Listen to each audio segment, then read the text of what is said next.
Alvin and Rafe stared in horror as the doors crowded into the room behind them.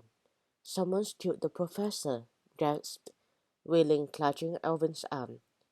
Azizu dashed forward and began to lift the heavy drapes. "Let's hope we aren't too late," he grunted. Alvin and Rafe hurried across and helped him haul the curtains aside.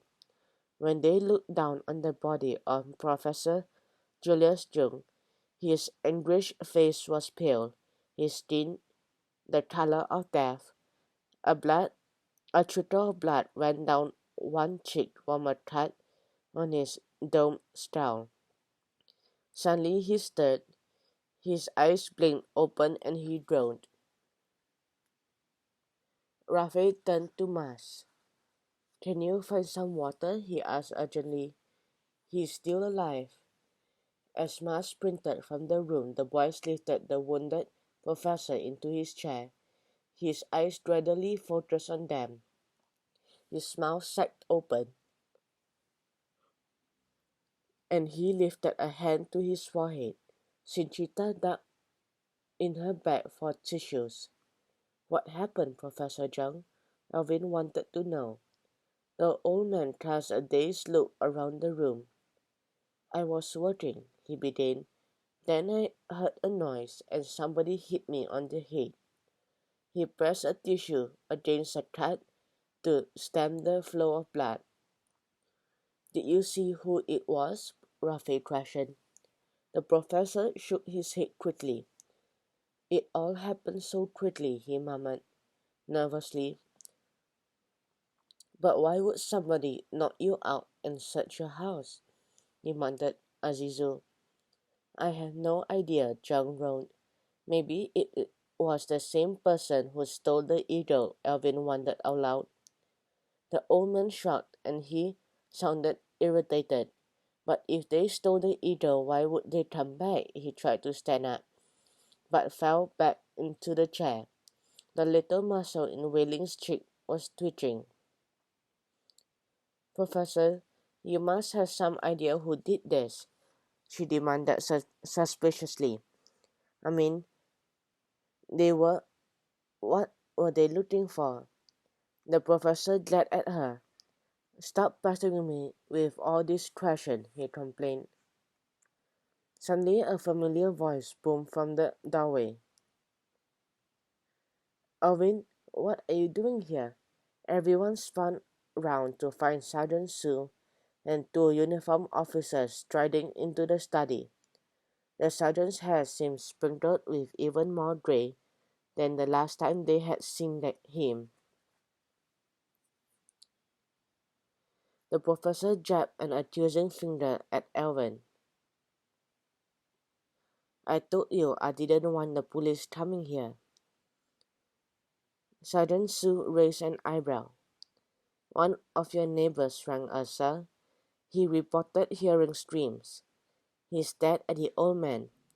"I assume you are the owner of this house." "He's Professor Julius Jung," Alvin told the sergeant. "He's a professor of birds. He asked us to help him solve a mystery," Whaling explained. The sergeant stood in the center of the room, surveying the damage. "And what exactly is the mystery?" he asked. One of my staff birds is missing," croaked Jung. "It's nothing really." "You said it was stolen," Whaling contradicted him hotly.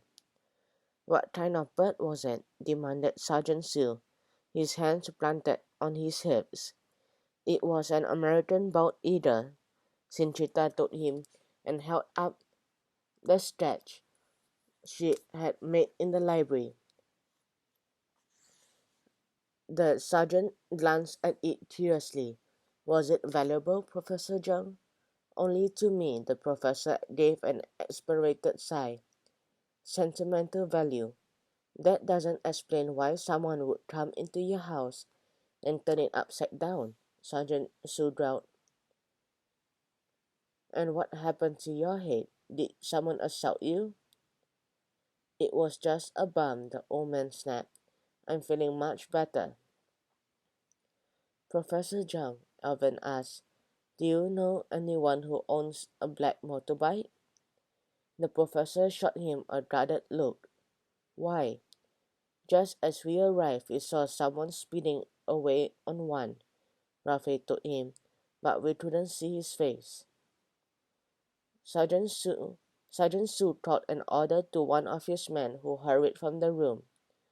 We'll alert all cars in the area to be on the watch for it. If it is stolen, it might have been left nearby. He turned to the professor and studied the old man's face. I'll have to take a statement from you, sir. Professor John became agitated. Is that really necessary? He lifted a hand and waved around the room. I'm sure nothing's been stolen, he snorted. In fact, I swear on it. Without warning, a short, terrified scream split the silence from somewhere downstairs. Moment, the strange, screeching noises and more screams were heard. Rafe spun around in alarm. That was Mars, he yelled. He led the way through the door and raced for the stairs.